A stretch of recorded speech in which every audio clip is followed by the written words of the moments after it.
Hi hello welcome back to my channel the Bunt kitchen. ಪ್ರತಿದಿನ ಮನೆಯಲ್ಲಿ ಒಂದು ದೊಡ್ಡ ಪ್ರಶ್ನೆ ಅಂದರೆ ಬೆಳಿಗ್ಗೆ ಬ್ರೇಕ್ಫಾಸ್ಟ್ ಏನು ಮಾಡೋದು ಅಂತ. ಇದು ಎಲ್ಲರ ಮನೆಯಲ್ಲೂ ಇರುತ್ತೆ. ಪ್ರತಿದಿನ ನ್ಯೂ ಐಡಿಯಾಸ್ ಯೋಚನೆ ಮಾಡೋಕ್ಕೆ ಕಷ್ಟ ಅಲ್ವಾ?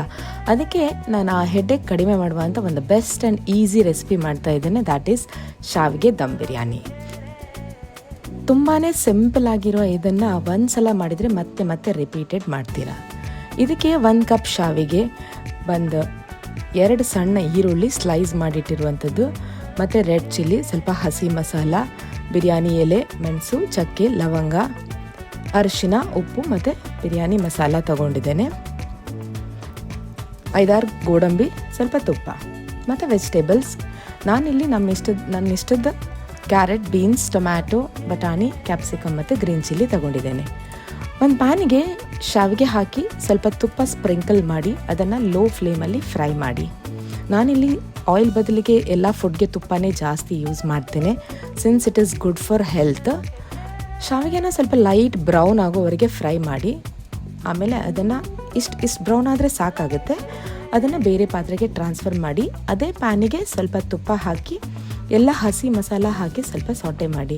ರೆಡ್ ಚಿಲ್ಲಿ, ಬಿರಿಯಾನಿ ಎಲೆ ಏನು ತಗೊಂಡಿದ್ವಿ ಅಲ್ವ ನಾವು, ಅದನ್ನು ಎಲ್ಲ ತುಪ್ಪದ ಜೊತೆ ಹಾಕಿ ಸ್ವಲ್ಪ ಸಾಟೆ ಮಾಡಿ, ಮತ್ತು ಅದಕ್ಕೆ ಆನಿಯನ್ ಹಾಕಿ ಚೆನ್ನಾಗಿ ಫ್ರೈ ಮಾಡಿ.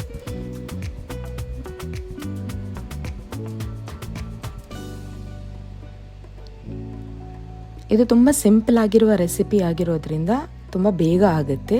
ಇದಕ್ಕೆ ನೀವು ತೊಗೊಂಡಿರುವಂಥ 3-4 ಏನು ಗೋಡಂಬಿ ತೊಗೊಂಡಿರುತ್ತಲ್ಲ ಅದನ್ನು ಆನಿಯನ್ ಜೊತೆ ಫ್ರೈ ಮಾಡೋದಕ್ಕೆ ಹಾಕಿ. ಆನಿಯನ್ ಈ ಥರ ಬ್ರೌನಿಷ್ ಕಲರ್ ಆದಾಗ ಅದಕ್ಕೆ ನಾವು ತಗೊಂಡಿರುವಂತಹ ಅರಿಶಿನ, ಚಿಲ್ಲಿ ಪೌಡರ್, ಬಿರಿಯಾನಿ ಮಸಾಲ, ನಾನಿಲ್ಲಿ ಹೋಮ್ ಮೇಡ್ ಮಸಾಲ ತೊಗೊಂಡಿದ್ದೀನಿ. ನಿಮಗೆ ಬೇರೆ ಯಾವುದಾದ್ರೂ ಬಿರಿಯಾನಿ ಮಸಾಲ ಬೇಕಾದರೂ ನೀವು ತೊಗೊಳ್ಬಹುದು. ಈ ಎಲ್ಲ ಮಸಾಲಾನ ಆಯಿಲಿಗೇ ಫ್ರೈ ಮಾಡುವಾಗ ಹಾಕೋದ್ರಿಂದ ಅದರ ಟೇಸ್ಟ್ ತುಂಬ ಚೆನ್ನಾಗಿ ಬರುತ್ತೆ. ಅದಕ್ಕೋಸ್ಕರ ಆ ಎಲ್ಲ ಮಸಾಲಾನ ಇಲ್ಲಿ ಆಯಿಲ್ ಫ್ರೈ ಆಗ್ತಾ ಇರುವಾಗನೇ ಅಥವಾ ತುಪ್ಪದ ಜೊತೆ ಫ್ರೈ ಆಗ್ತಾ ಇರುವಾಗನೇ ಹಾಕಬೇಕು.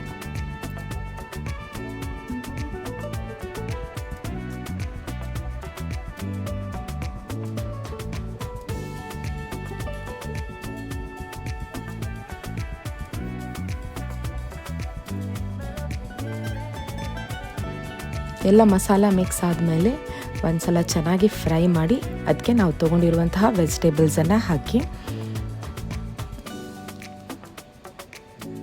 ನಾನಿಲ್ಲಿ ಬೀನ್ಸ್, ಕ್ಯಾರೆಟ್, ಟೊಮ್ಯಾಟೊ, ಬಟಾಣಿ, ಕ್ಯಾಪ್ಸಿಕಮ್ ಮತ್ತು 1-2 ಗ್ರೀನ್ ಚಿಲ್ಲಿ ತೊಗೊಂಡಿದ್ದೇನೆ. ನೀವು ವೆಜಿಟೇಬಲ್ಸನ್ನು ಚೇಂಜ್ ಮಾಡ್ಕೋಬೋದು. ನಿಮ್ಮ ಇಷ್ಟದ ವೆಜಿಟೇಬಲ್ಸನ್ನು ಬೇಕಾದರೆ ಎಕ್ಸ್ಟ್ರಾ ಆ್ಯಡ್ ಕೂಡ ಮಾಡ್ಕೋಬಹುದು. ಎಲ್ಲ ವೆಜಿಟೇಬಲ್ಸ್ ಹಾಕಿದ ಮೇಲೆ ಚೆನ್ನಾಗಿ ಮಿಕ್ಸ್ ಮಾಡಿ 1.5 ಕಪ್ ನೀರು ಆ್ಯಡ್ ಮಾಡಿ ಅದನ್ನು ಚೆನ್ನಾಗಿ ಲಿಡ್ ಕ್ಲೋಸ್ ಮಾಡಿ ಬೇಯಲಿಕ್ಕೆ ಬಿಡಿ.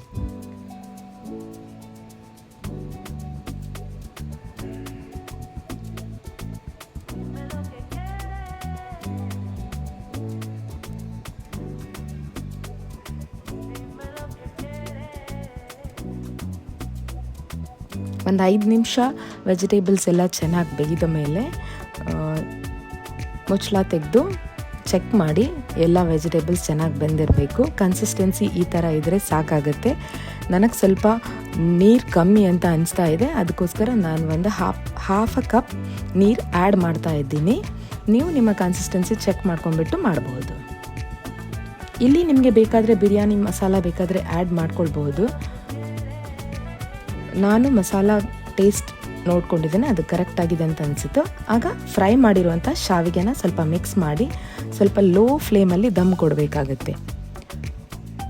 ನಾನಿಲ್ಲಿ ಜುಗಾಡ್ ಮಾಡಿಬಿಟ್ಟು ದಮ್ ಕೊಡ್ತಾ ಇದ್ದೇನೆ, ಬಿಕಾಸ್ ನಾನು ಮುಚ್ಚಳ ಇಟ್ಟಿರುವ ಲಿಡ್ ಹೋಲನ್ನು ಕ್ಲೋಸ್ ಮಾಡಿಬಿಟ್ಟು ದಮ್ ಕೊಡ್ತಾ ಇದ್ದೇನೆ.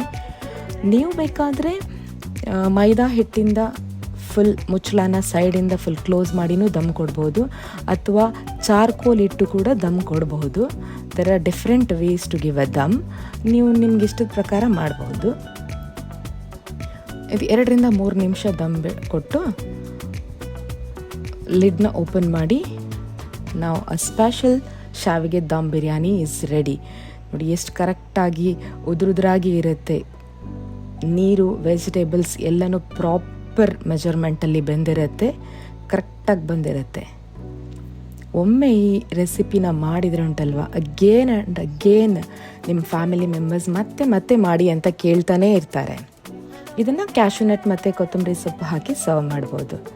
ನಾನು ನಮ್ಮ ಚಾನಲಲ್ಲಿ ಈ ಥರದ ಸಿಂಪಲ್ ರೆಸಿಪೀಸ್, ಐಡಿಯಾಸ್ಗಳನ್ನು ಕನ್ನಡ, ಹಿಂದಿ ಮತ್ತು ಇಂಗ್ಲೀಷ್ ಲ್ಯಾಂಗ್ವೇಜಲ್ಲಿ ಮಾಡ್ತೇನೆ. ಇದನ್ನು ನೋಡಿ ಲೈಕ್ ಮಾಡಿ, ಶೇರ್ ಮಾಡಿ, ಸಬ್ಸ್ಕ್ರೈಬ್ ಮಾಡಲಿಕ್ಕೆ ಮಾತ್ರ ಮರಿಬೇಡಿ ಆಯಿತಾ. Until then, happy cooking. Thank you for watching.